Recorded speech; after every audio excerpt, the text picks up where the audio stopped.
به تو تبریک میگم که به تو باختم و زیر پاله کردم دل خود ساختم و به تو تبریک میگم که دلم پیش تو بود، که تموم زندگی توی پیش تو بود، توی پیش تو بود.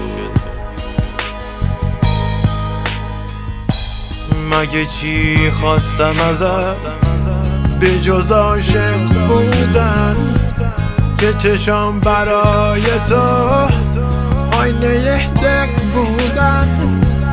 بگو چی کم داشتم که بریدی از دلم، به کدوم مقصودت نرسیدی از دلم، نرسیدی از دلم.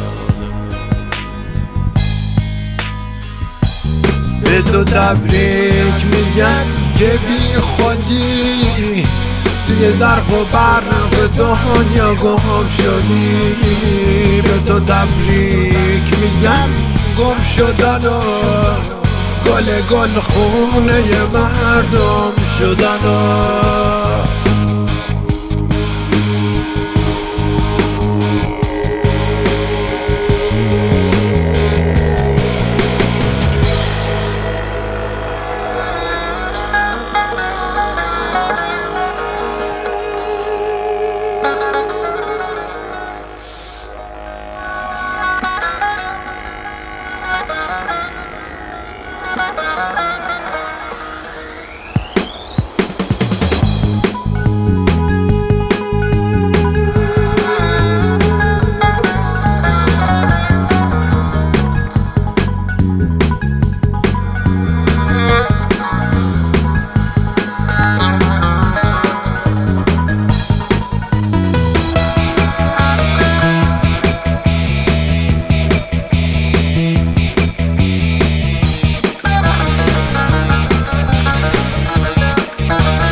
دلی غمگین طرف دل من هم مگه هست، دلشون من بده دل غمگین نگه هست.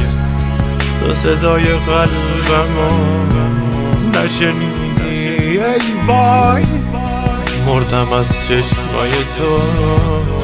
دیگه از من چی میخوای، دیگه از من چی میخوای.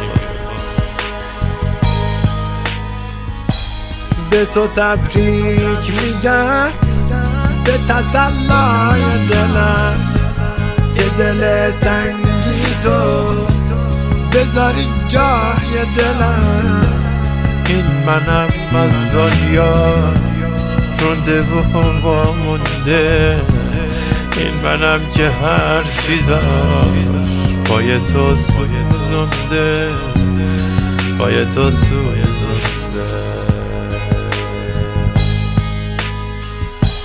به تو تبریک میگم که بی خودی توی زرق و برق دنیا گم شدی. به تو تبریک میگم گم شدن و گل خونه مردم شدن و